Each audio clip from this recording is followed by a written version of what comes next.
the Mindful Athlete Podcast. We empower individuals through conversation of athletic performance, recovery, and philosophy. Enjoy the episode.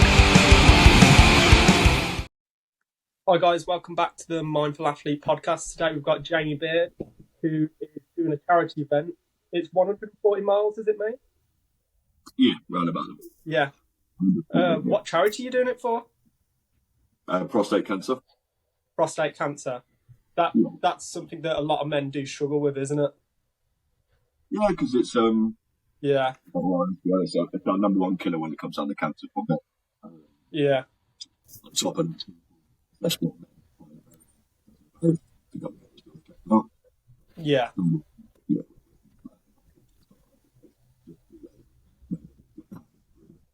Yeah. I feel like men, we often leave things to the last minute because I'm trying to find the word for it. We just think everything's all right. You don't want to make a fuss, do you? Oh yeah, definitely. Yeah, that's the normal attitude that people have. Yeah, we bottle stuff up. We think it's all going to be okay. We'll just go away or whatever, and that's not really. Yeah. Yeah. So, I mean, do you want to tell us a bit more about like your charity event, like where it's from, where you're going? Yeah. Just get into it. So basically, my father passed away of prostate cancer in 2020. And since then, I've done something every September to raise money for prostate cancer. And his name. The first one was just a fluffy little thing. Basically, a friend was dressed as a unicorn. So it was more for that. Yeah. And then I was planning to annoy a man for myself, but more of an ego thing for myself. So I've done what I can do, because I can get out. Yeah. A normal bike, obviously, you can glide along and not pedal and go up and downhill stuff. With the watt bike, you just have to keep pedaling to get the miles. So I've done that.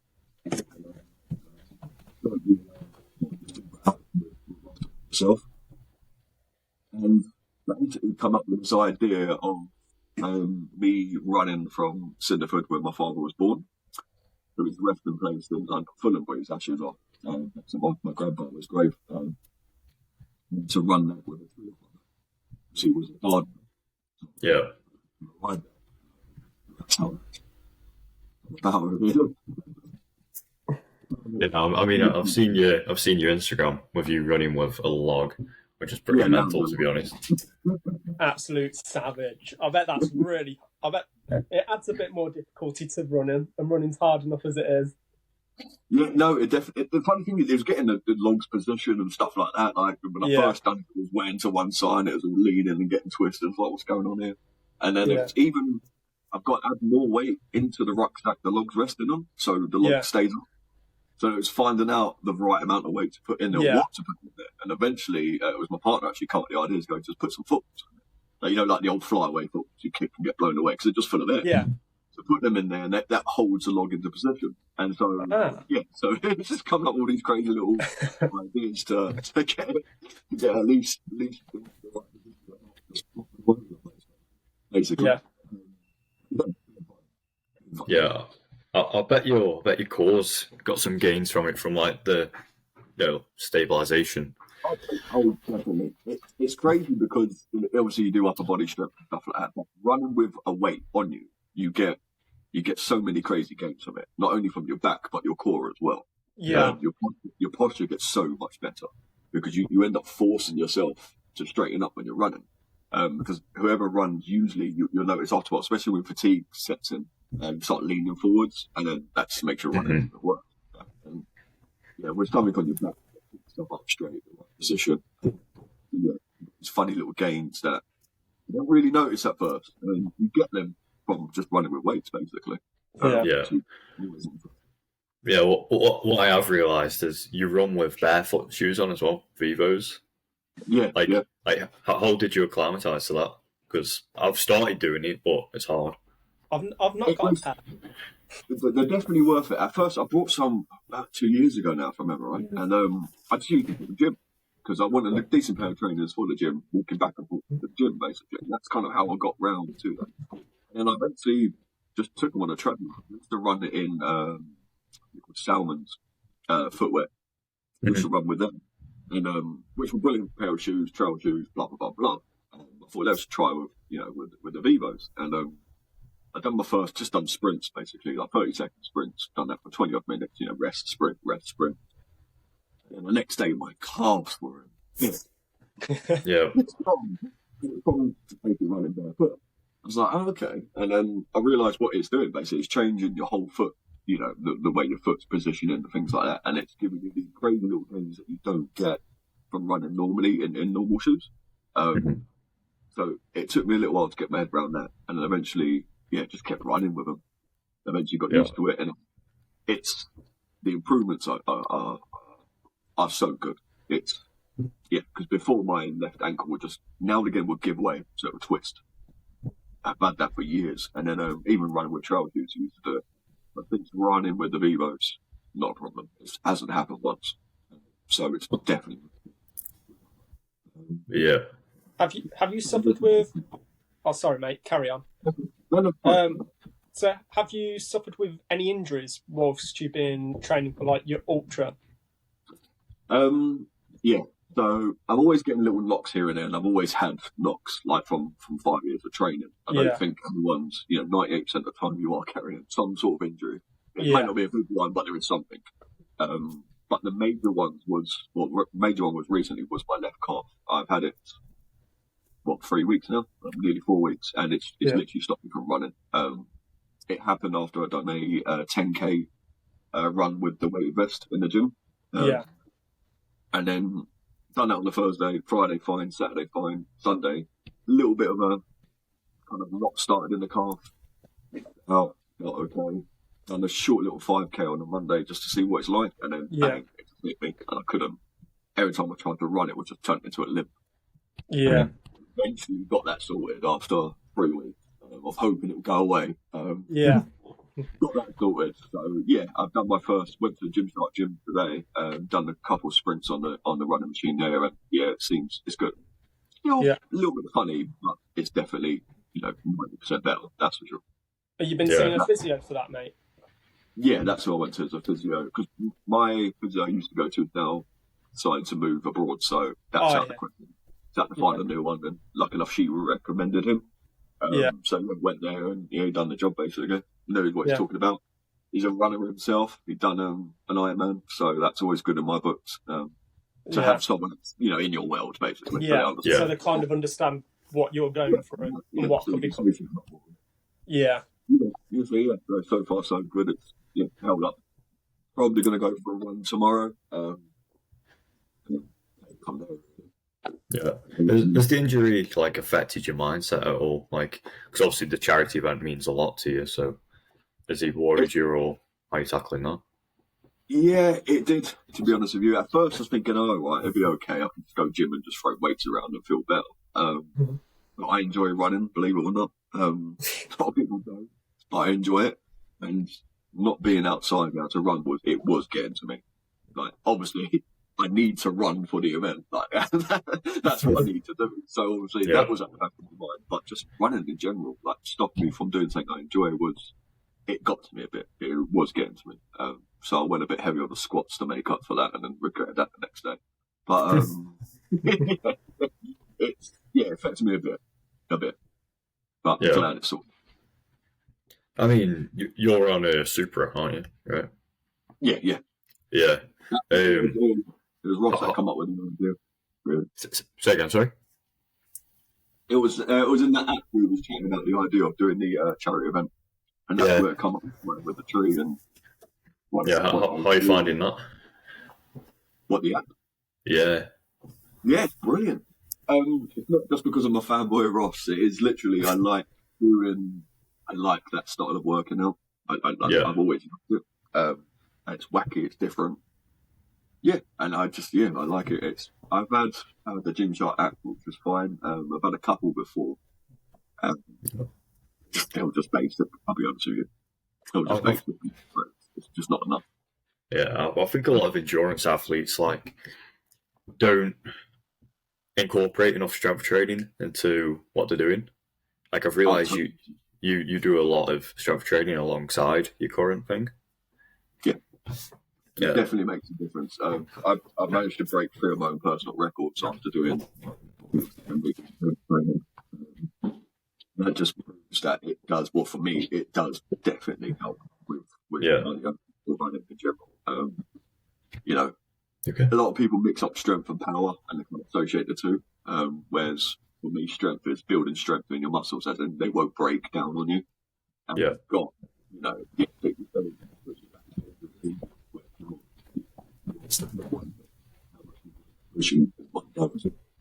Don't. So they kind of think, well, I don't need to strength train because I don't want to be powerful. I don't want to be big.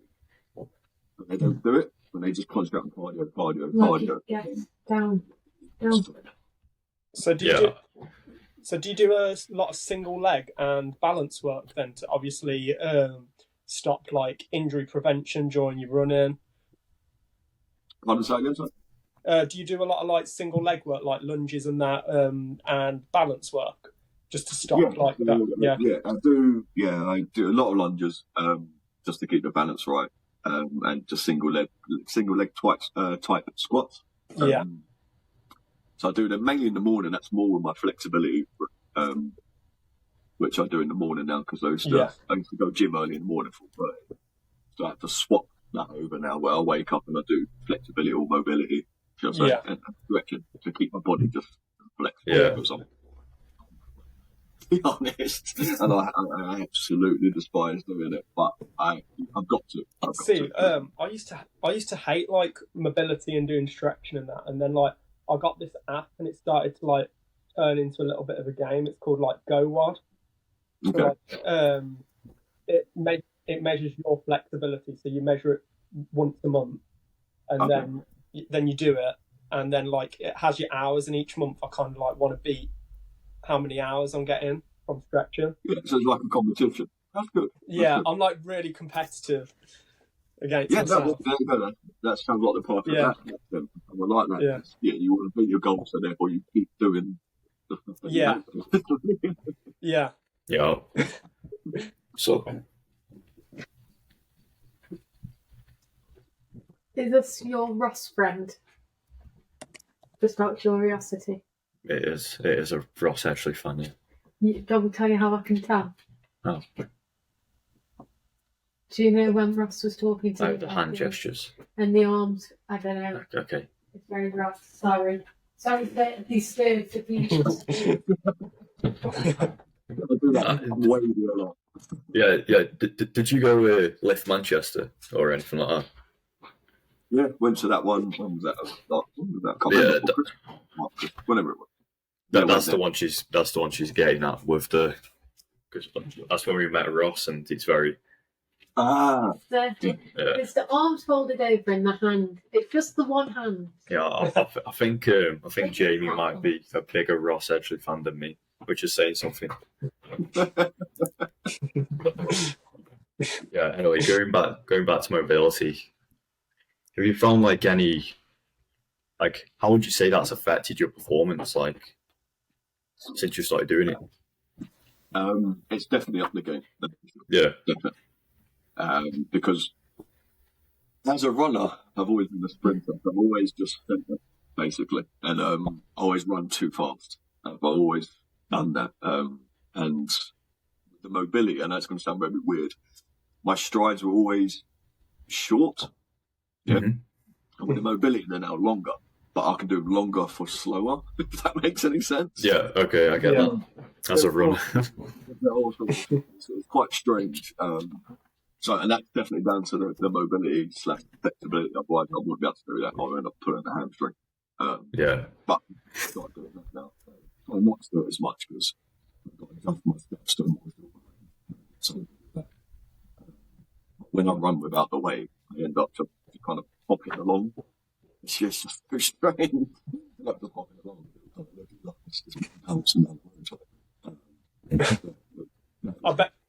I bet when you take the log off, it feels so easy to run. I bet you're like, it's crazy because you can take it off and you feel light. You don't really notice it until you actually run the next day, and you're like, hang on a minute. Like, you kind of start off in this weird sort of shuffle, thinking, okay, I've got this log on. Like your body kind of naturally does it. Like, I haven't got that, so let's loosen up a bit. And then that's how I broke my record. It was crazy. Definitely the mix of strength training, running with a weight or the log, and the mobility, it's all impacted my training like dramatically in a brilliant way. I mean, it's a bit of a weird question, but where did you get the log from? Like, did you just go out into a park and just pick up a log and just think that's mine? I've actually had Larry one before him, run down the green where I live, which is basically by a race course, and it's just a long trail. And there was just massive branch basically went in the log. So I kind of hoofed him up and started to run with that, but it was too long to the point I was nearly clotheslining people when I was running with it. I was like, okay, I can't use this too much. So I brought it back and thought, I'll trim him down and make him smaller. So I cut it and it was just too light. I thought, okay, I can't use that one. And then at work, I do gardening. At work, it's like, went round the back of the yard and there was just a load of cut up logs. I was like, okay, I'm going to have that. So it's basically an old conifer broad trunk, which you use. Yeah. Nice. Did you get many loops? Oh, loads. But it's all positive. It's all positive. Most people like try because I run with headphones. I've got to learn to take them off when they kind of give that look when they want to talk. So I kind of stop and then explain what I'm doing, or run past. They kind of give me a strange look. I'm like, it's all for good. Oh, okay. It's quite good because it brings a lot of traction to what I'm doing, and but obviously people notice it because you're running down the road with a log on your back, which you don't see every day. So yeah, it's a lot of strange looks, but a lot of positive. You're like a British David Goggins, aren't you? Oh, sorry? You're like a British David Goggins. Yeah. Oh, David Goggins. Yeah, I mean, it's good for PR though, doing something like a bit mental. Yeah, absolutely. Yeah. I've been stopped as it whilst obviously asked for the Instagram page, which I use for this now for my events. So that obviously gets the traction on that as well. We ask people don't need to donate. I haven't got the donation page up yet, but I always tell people you don't need to donate. Do that if you wish, but if you could just share it and tell your friend, hey, there's this dude running down the road with a log on his back and he's doing such and such. Yeah, it builds it all up, just get it all shared about and gets a bit of awareness out as well, don't it? It gets a bit of awareness out as well. Yeah, exactly. Yeah. That's what it's all about for me. It's getting as much awareness as possible. I've got some other ideas after this one as well. Like, it's not just going to stop there. It's just going to get worse. For my partner, should I say? What is your next challenge? That's the question. So I have two in mind at the moment. So one, they're going to involve running. So one might be for a different charity. My mum passed this year from frontal lobe dementia, which is basically the same dementia that Bruce Willis has. Yeah. I'm sorry to hear that. So I'm going to do something for true charity. For involved beach and running. So wanting to run around all the beaches of England, then realised there's over 200 of them or whatever it was. I was like, okay, that's a bit too much. So I'm probably going to choose certain coast to coast, or ones that we visit as children. And to put the length of them basically, or a certain amount of mileage. So I'm toying with that idea at the moment.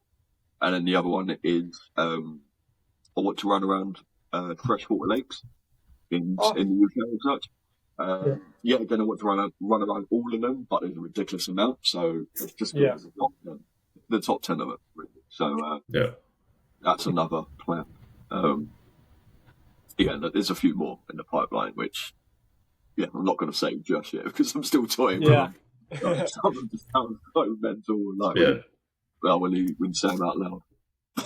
I think a lot of people forget that you also have to do like your 9 to 5 work. You can't just go, I'm taking 2 weeks off to go run around the UK. Well, it just doesn't work. Unfortunately, it doesn't work like that. But maybe someone might notice me and go, I'll sponsor this complete nutcase and see what happens. Yeah, but that'd be a brilliant idea or brilliant end game. So. But yeah, you got your 9 to 5 to toy with as well, or play with, as well as training and obviously keeping the home life happy as well, because it interferes a lot with that. But luckily enough, my partner's very patient with me. My nightmare to live with. I'm not gonna lie, I've got to be with the stuff that I do. But yeah, so it's good. Yeah, I have the same issue with mine, because I'll go disappear for a 2.5 hour run and then go hit legs later on that day. So sometimes I'm not in the house at all. So I'm quite lucky for that. Yeah, and it's a blessing to have a patient partner that at least understands it. Yeah. How supportive is your job with your charity ventures and that? Oh, 100%. Yeah. Like the moment I mentioned it, the boss looked at me and said, "You're mad, but whatever time you need, I'll just say."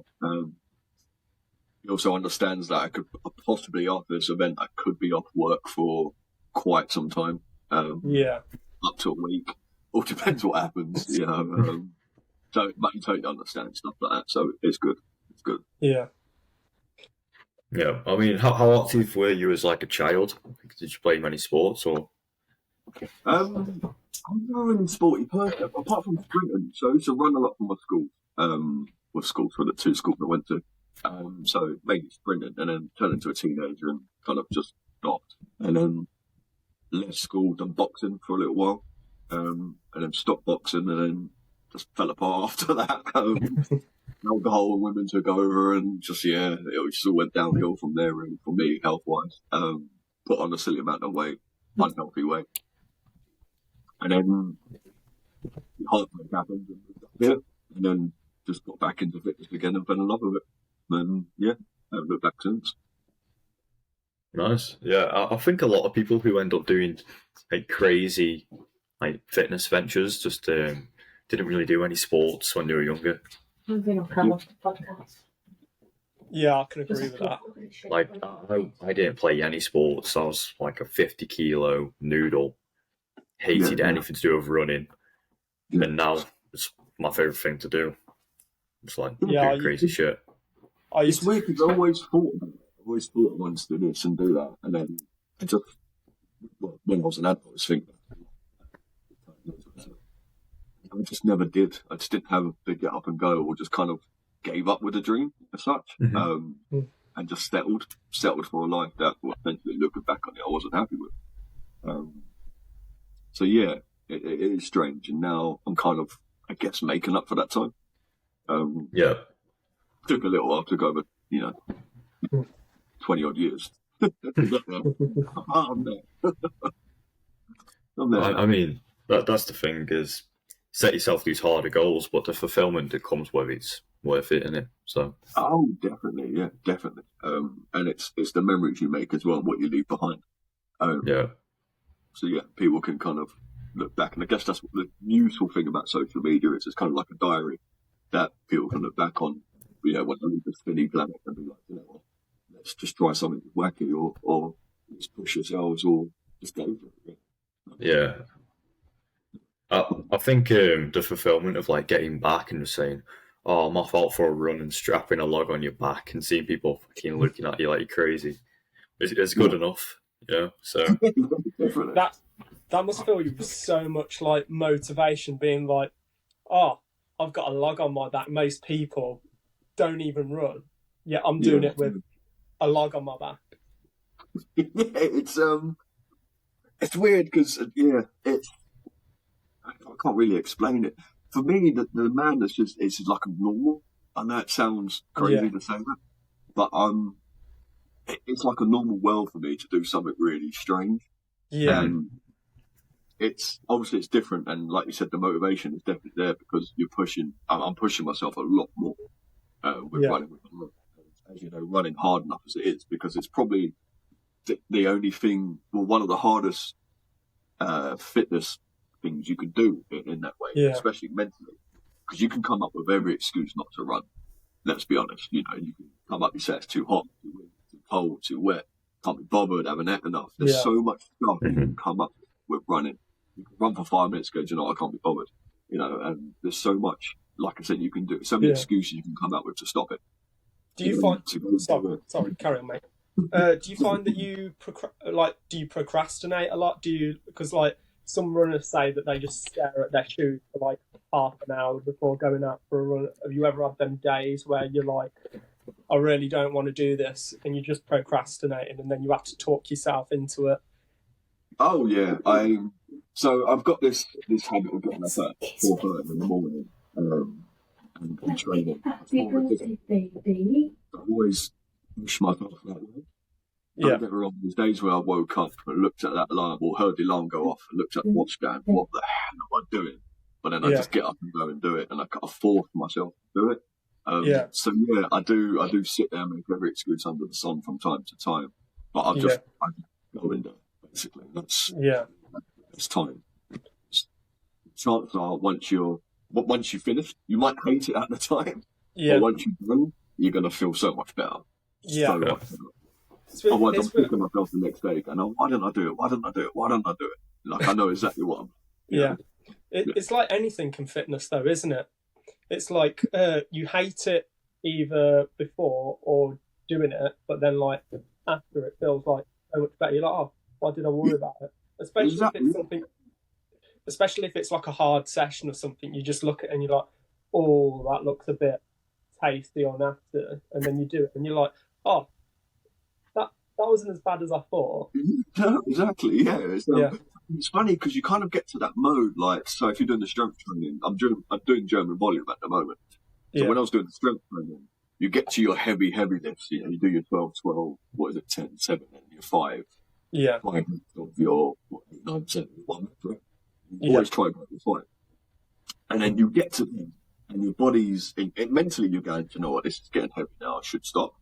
Once you start lifting it, you just can't stop. You just want to push and push and push until you really know, okay, it's going to break my back. I can do better this time. So yeah, it's weird how you kind of get into that mode. And then, like you said, at first you got to motivate yourself to do it, should I say, and then kind of hate doing it, love doing it, have a debate with yourself, should I carry on, finish, and then feel good. I mean, it's crazy enough doing what you're doing, and then you think, I want to do GVT as well. Because what happened was I ended up doing, it should have been a 12-week program, wasn't it, with the strength training, and I ended up doing the 13 weeks, and it's like, I'm still gaining stuff, I'm still getting mini gains here and there, I'm still improving on every lift I do. And it's like, I've got to kind of shock my body a bit differently now. What do I do? And I spoke about, and that's where Ross goes, well, you know, in the sports world, you shouldn't be doing that. You shouldn't be mixing German volume with that type of endurance. But then he goes, what you're doing is not normal. So therefore it doesn't really matter. So I was like, okay. So I'm doing a basic short mesocycle of, if that's how I pronounce the word, of German volume, basically. So I'm doing a week to it. And then, just now, tomorrow, start incorporating running as well with it and see how that works. Definitely going to struggle on squat day, that's for sure. Definitely. To be fair, they do say that if you do legs, the best thing you can do the next day, like while you've got DOMs, is legs. Yeah, run on tired legs. Yeah. So if you run on definitely. Yeah, as an endurance person, I like them quite a long time ago. Like, when you force your body to run on tired legs, you gain this new sort of way of running when you're tired because you're used to it. So when you do eventually do more mileage and stuff, it's nowhere near as hard. You know, last time I did 30 miles, I ended up doing 16 miles in just under 2 hours, and I could have just carried on, no problem. The only reason why I stopped was because I ran out of water. So it's like, okay, stop now. I was on tired legs as well. I've just done leg day the day before, worked, and then went out running. But yeah, it was crazy. I always run after legs or the day after.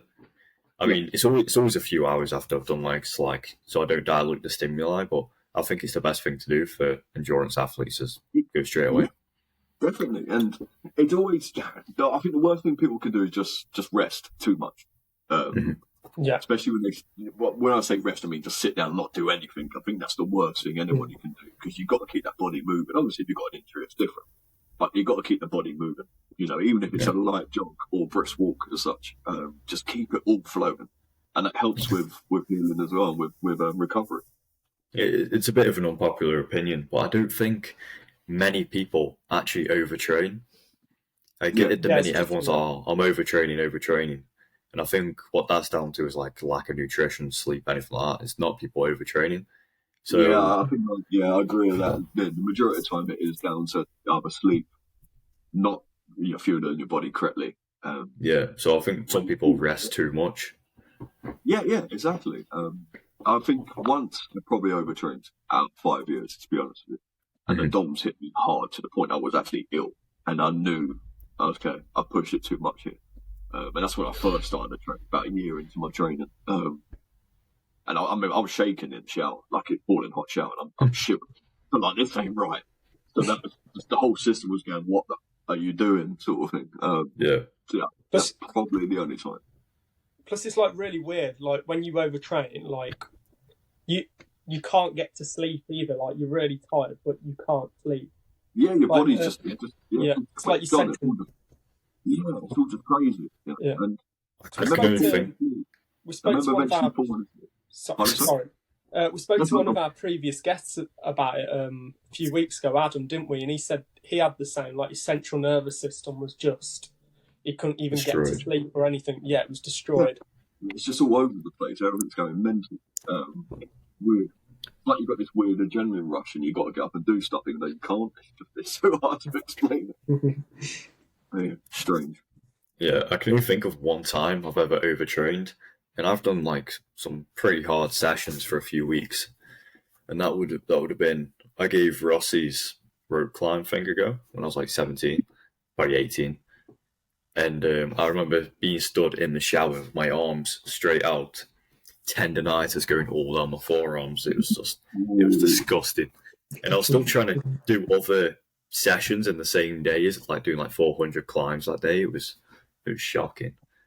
But since then, I've not had anything like it, so I think a lot of people, just when they're a bit tired, put it down to overtraining.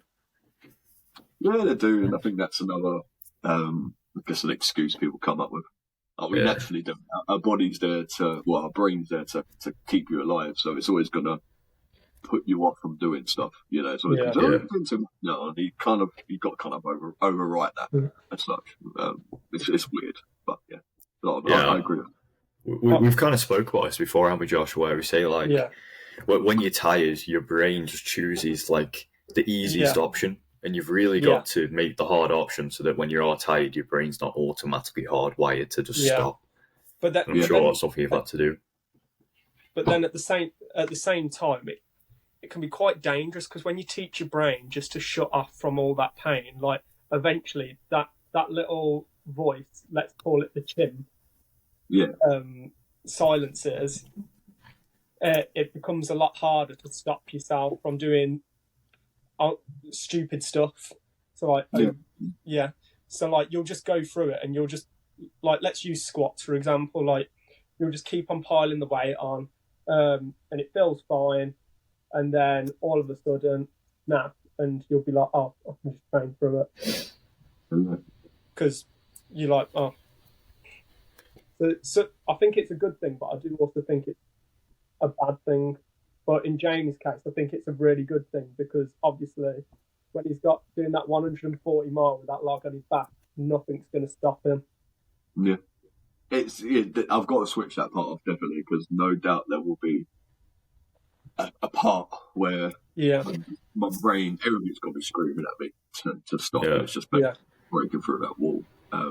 But going back to the squat thing you mentioned, I think a lot of people as well, if it can become dangerous, especially when you're in the gym, when you try to switch it off too much, to the point where your ego lifting, and that's where it gets silly, and injuries will happen. People, your knees are not getting popped out, or you end up popping your back out because you're deadlifting too much. Some sort of things going to happen when you think, oh no, I'm going to carry on. Or when you're angry, That's another thing. You're just smashing the weights about. It's like, oh, okay, your form's going a bit here. You're too peed off about whatever it was, and you just slam them about. So it's a fine line between switching the brain off and then destroying yourself, basically. But I don't even think like that either. Like, I've known people like they've developed injuries from just doing like a standard program, and then they just carry on because the mind's oblivious to the pain. Yeah. And then they just end up hurting themselves even more. I think it's very situational.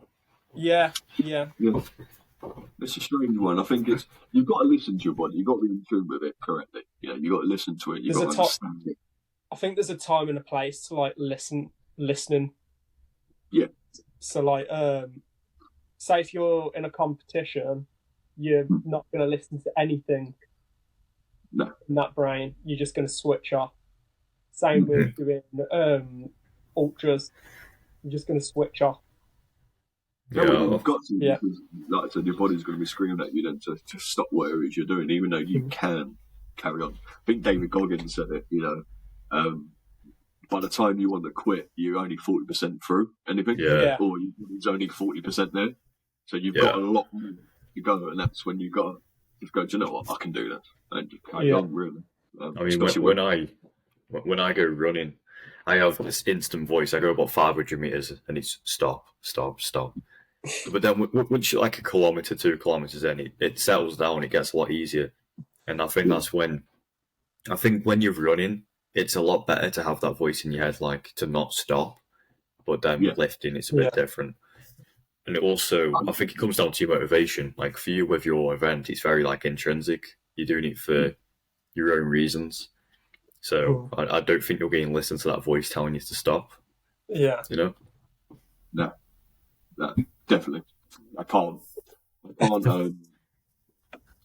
can't listen to that. That's for sure, and I won't let it get in the way. But then, in the same breath, I've got to have people around me to understand that if something horribly goes wrong, it's time to call it quits. If I'm literally dragging my leg along, it's like, okay, you in, and that's where they'll step in because I know I'll probably still do it. Yeah. But it's good that you have that support network of people who, because you're going to be so like laser focused on that event that they're going to be the rational side. It's not going to be that voice telling you to quit. It's more like you've got people who are being rational and saying, look, let's say something bad happens, stop. Yeah. But, no, exactly. Yeah, but that's not going to happen. No, I'm not going to think like that. With all that GVT you're doing, got them fucking strong legs. I've got this one. It's going to be hard, 100%. I'm not kidding myself about it. I'm not fooling myself in any way. It's going to be hard. It's going to possibly be one of the hardest things, or the hardest thing I'm ever going to do. But I'm going to finish it. Either way, I'm going to finish it. With like your support team, have you got like a feeding strategy set, or you've been trialing different foods or anything like that? So I've been trialing different stuff, foods as such. At the moment, I don't know if you know, I don't know if you've seen the chat and things. I've been just eating popcorn for fueling, which is random, and it's worked really well. Love popcorn. I don't think that's weird whatsoever.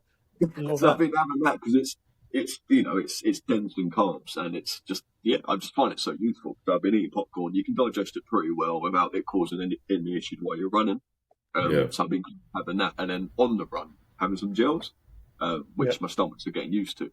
I've been quite lucky actually because a lot of people I've spoke to have said that they couldn't get along with the gels. After a while, the stomach just fell apart. But I've been okay with it. And then obviously in the app where Ross mentioned the endurance side of it, was it 120 grams of carbohydrates on the hour every hour? That's like the maximum your stomach can digest while you're still running or doing any type of endurance. So I've been going down that route really, with the gels and with the food. To toil. The carb loading is I've got to adjust my body to turn into carbs for fuel because I'm very fat adapted at first, or always have been. So that was a transition that wasn't the best at first because I'm not a carby person, I got used to feel absolute crap after too many carbs. So it's finding the right foods to have. So I've been basically having loads of cheesecake, let's be honest. So I've been munching that and donuts and God knows what else. So that's been working well so far. Yeah, So, yeah, I'm quite the opposite. I have to eat while I run. Yeah. Like my body just doesn't use what it's got. I just have to. Like I've found Sour Patch Kids and pain au chocolat, or whatever they're called. Like the little French rolls with the chocolate in it. Yeah, funny enough, because I have as well. Yeah, I shove them in my vest and get going. Oh. They work well for me. I really struggle to eat either before a run. Like I have to wait like 2 to 3 hours. Like I throw up ever so easy. Yeah, you have to train your stomach. A lot of people neglect their stomach. You really do have to train your stomach. Yeah, exactly. You've got to train it. You've got to make it like cast iron like that. Also, you've got to find the right type of food for you. Some people like to run on brioches, like you do, and some people on popcorn, like I do. And some people can't, I like people to have burgers beforehand. Random burgers. Yeah, I understand. I know people have just the little McDonald's cheeseburgers. The little ones, I've been munching them and go run up like, how are you doing this? But yeah, they do it somehow. Random, Yeah. Chance. That's a big thing for me. Like when I'm competing, I really struggle to get the food order. So like, I come from a CrossFit background. So like, if you go to like a day's competition, you've got like 5 workouts. Mm-hmm. So like there could be like less than an hour between each other. Some of them. So for me, it's like really hard to keep that food down. Yeah. It's something you have to train for. Like I obviously started out very skinny, so like I got used to if my stomach felt empty, I wasn't eating enough during the day. So I was always training with a full stomach. So now it's to the case of if I go for a run with an empty stomach, I feel flat within like a kilometre. Yeah. So like I'm quite blessed with that in one way, because now it's normal to me to eat and run. Or eat whilst I'm running. It's pretty standard. I usually try and make myself about 80% full. That's kind of what I do during the day anyway. Until it's my last meal, and then, a bit more. But yeah, I'm usually around about 80% full throughout the day. I'm too full. I mean, you don't want to be bloated, but if I feel empty, then I've got eaten. You notice it as well when you're doing whatever workout you're doing. You definitely notice when you haven't been fueled enough. That's for sure. It starts falling apart. I mean, I've started taking gels with me on my leg days, which is a bit unorthodox. But whilst I'm doing squats, I take gels. I tried that a couple of times with the gym to get used to having the gels for running. Just started to have them at the gym, and it does work, to be honest. Well, for me it did. So yeah, I did. No, I get that. I think that's a useful tip as well for people. If you're going to get used to having gels and stuff, just take them with you when you go work out as well. Just get your stomach ready for it. I think anyone who has problems with gels, though, don't take them when you're doing squats, else you will shit yourself.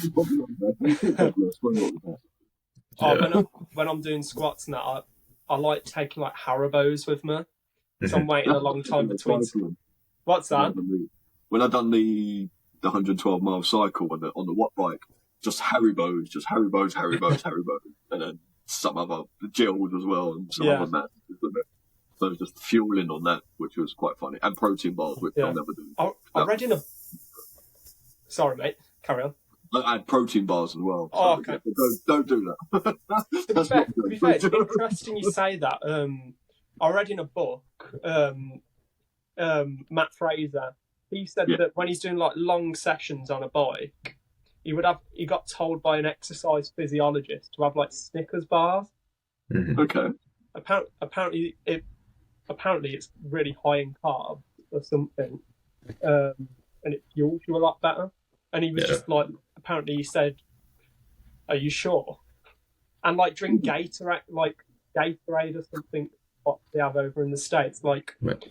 But apparently it's like sludge, so like like the powdered version or something, and apparently that helps as well. I don't know how true that is. what you've just kind of reminded me of is when I was doing my rope climbs, because I was in there for like a month just climbing this rope. I'm not Ross actually, so I wasn't doing it in a day, but yeah. So I was doing like a fair few hundred every day or whatever. It's only like 10 meter, not even 10 meters. Sorry, like I don't even remember what it was, but anyway, it was a fair few hundred every day, and like I'm up top where everyone's like, doing the cardio, trying to lose calories, and I'm climbing a rope with Big Macs and everything dropped off by my mum. Like she'd bring me a Mackey's to the gym, and I'd have like cooked pizzas shoved into my backpack that I've already like cooked, ready to take there. Packs of bananas, and like the looks I got was just incredible, and that kind of motivated me. That's how I imagine it is with your log. Is like when I was eating a pizza and everyone's staring at me, it felt good. That's the funny thing when I go to the gym now. I've kind of gone down the Ross road of having a donut and stuff, and people look at me walking in with a donut. They're like, "What the hell?" It's just like, yeah. You can keep with your caffeine shots, or, your 500 milligrams of caffeine, and then you're nuts. That's completely down to you. I'm munching my donut and I'm happy. I really enjoyed it because at the time as well, I was like struggling to put on weight, and I remember going into the rope climbs thinking I'm going to lose weight after this, but I was eating that many pizzas on a daily, like down in Ben and Jerry's between sets, that I come out of it like proper chubbed up, like chunky, like face. It was mint, but my biceps were bigger, so it was worth it in the end. It's interesting you say that. Like, I did a 24-hour, so like it was a 24-hour wadathon. So like every hour on the hour, we did like a CrossFit workout, which was hard. And I had like 2 or 3 Mackies that day, like the 20 chicken nuggets, 2 lots of chips, and like it didn't even affect me. And everyone's like, "Why are you eating that with all like the healthy meals and that?" And I'm like, carbing up. Yeah, well, that's the thing, especially when you're training in an event. Like, it doesn't. I think it gets to the point where it doesn't really matter what you're eating now, because calories become calories. Yeah, exactly. Yeah, and when Russ done his rope climb, what was it? Pizza and coffee you were running on. It's just like, you can see someone just puffing themselves up and down the rope, just munching on pizza and drinking coffee. Like, you don't normally see that. Yeah, pizza works well for me, to be fair. I think that's what I'm going to take on my prep, is when I go for my race, I'm just going to have my girlfriend sat there with a few pizzas. It's Friday, mate, yeah. You have to buy you a Domino's. Or a Domino's, that's fair. I'll take a Domino's. But yeah, also, how have you gone about like planning your training around this? Like mesocycles, macrocycles, anything like that? Like, how have you gone about it? Lucky enough, it come off the back of the Ironman. So I done the mesocycle was the hybrid program, starting off with to get my body used to just all sorts of madness, basically. And then I went into strength training, but I was already running, cycling, and swimming. Mm-hmm. So I was kind of in that training regime anyway. And then once we decided to do the Great British Plan, it kind of all I needed to do was just take out the cycling and take out the swimming and add more running, basically, with weight now. So that's kind of how I went down that route, really. It wasn't too much of a change, apart from just taking out 2 things and just adding more running, really. You started on a log.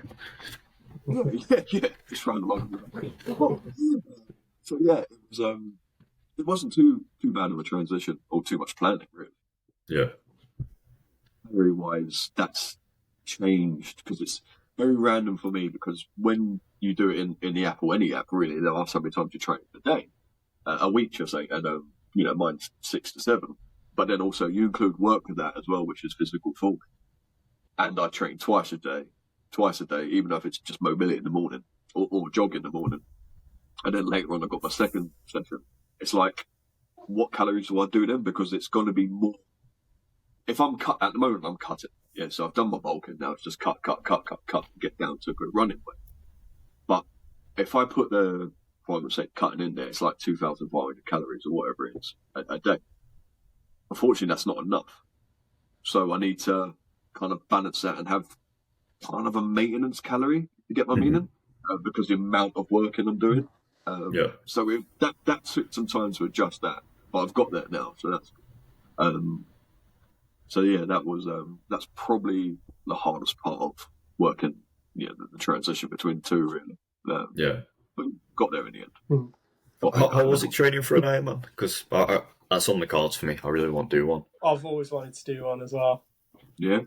Yeah. How was it? How was it, or how long was it? Sorry. How was it? Was it pretty disgusting, or you just end up autopilot? It's not autopilot, really. I enjoyed that. I enjoyed the training for that as well. The swimming part was hardest for me. Yeah. Because I swim like a brick, I'll be honest with you. I can get myself out of trouble as far as it goes. How long was the swim? It's about 2 miles, isn't it? The swim's about 2 miles. Okay, isn't it? No, it's 2.4. 12. That's insane. The part you're going to get injured the most will be the run. That's really when you need to prepare yourself personally, because you can fall apart so quickly, especially after you've already done, swim and cycle. Yeah. Make your time up on the cycle, I guess. I think I know a lot of people that have done it and they've always regretted cycling too hard and too fast, because then you get off the bike and try to run and the muscles are just their legs are gone already. Yeah. So it's kind of the happy medium. So you need a good time, but not a stupid one, to the point you get off the bike and then you're running, and that's the end of your run, really. Yeah, I think I find the cycling the hardest, to be honest. I'm a pretty good swimmer, good runner. Cycling, it's not for me. Yeah. Getting a good bike, you need a good bike that you're comfortable with. There's a lot to it. You've got to find the right seat position, the seat position, the height, even the handlebars to where the position is. Not too much of a lean, or you're not up too straight. It's just, there's a lot of... It's an expensive sport, definitely. Yeah. I've got a lot of mates who, when I say running is an expensive sport, like ultra running, they don't believe me, because they think, you chuck on some trainers, you don't pay a gym membership and you go. But they don't account the gels, the electrolyte drinks, new pairs of shoes constantly. Yeah, no, exactly, yeah. And I think what they say, after 300 miles you should change your shoes, but then that's just your average running. So when you're doing, endurance running and such, or ultras, especially if you're going off-road as well, your shoes are going to take a bit more of a battering.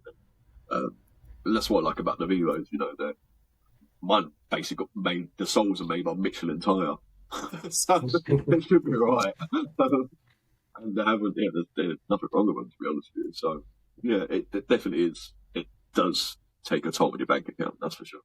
Yeah, sorry, Josh, go on. You saying that about the bikes earlier, I know someone who did a half Ironman, and he said he saw someone on a mountain bike and a BMX. Yeah. And just wondering how are they doing that? Especially with BMX, that must be horrible. But I think there is rules for what bikes you use. But you just need to find the right one for you, really, within your budget, as long as you're comfortable with it, and then crack on, I guess. But it's mental, isn't it? Yeah, I've only just got a new pair of Vivos. I always get the Primus Light 3s, whatever they're called. And I had one pair that lasts me a year, and now I've got a new pair as I'm doing this ultra running, and I've almost put holes in them already. Within about 2 months of having them, yeah. I don't know how I've done it, but it's not good. You've got the proper running ones though, don't you? So I might be using the wrong ones for it. Yeah, I rate them, and I definitely recommend them to people. And plus, where they're amphibious, so you can even swim in them as well if you wish. Yeah. And if I see puddles, I'm running through them. I don't like to go around them. I actually have it of mine. And they dry so quickly. Just don't wear socks. I mean, I recommend them to anyone though, because I used to get chronic shin splints, really bad. And then I started just chucking on Vivos, and for about a month, my feet were dusted. But then after about 6 months of wearing them, I could run any distance in them, no problem. No shin splints, nothing. I really think they're a saviour. The games you get just in terms of the footwear, it's mind-boggling. You wouldn't even think of it, you know. Yeah. And I guess when you look up, I think I was reading an article before, and we've only been really wearing stuff on our feet for like the past 10,000 years. So it's like we're not used to it still. I know 10,000 years sounds a long time, but you know, considering we've been this planet for over 100,000. It's a transition. And I think there was also a research in a lot of sprinters and endurance runners were getting a lot of injuries from the type of trainers they were wearing. And that's, I guess, where Vivos come into it, really, that they help. Because you go back to the barefoot world with a bit of a protection as well from, you know, the crap that's on the roads. And they're definitely not. Yeah, I think they're changing a lot of sports footwear now as well.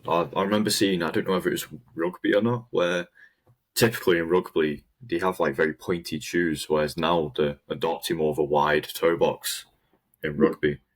When you think, because it's funny, because when I put the trail shoes back on, just now and again, obviously when I'm quick going to the shop or something, my feet feel crushed in them. I have the same issue. I'm like, how the hell was I wearing these for so long? Obviously, you know, the Vivos, your toes are spreading out a bit. But yeah, so I can imagine the rugby players, what it must be like for them, you know, wearing those pointy shoes all the time.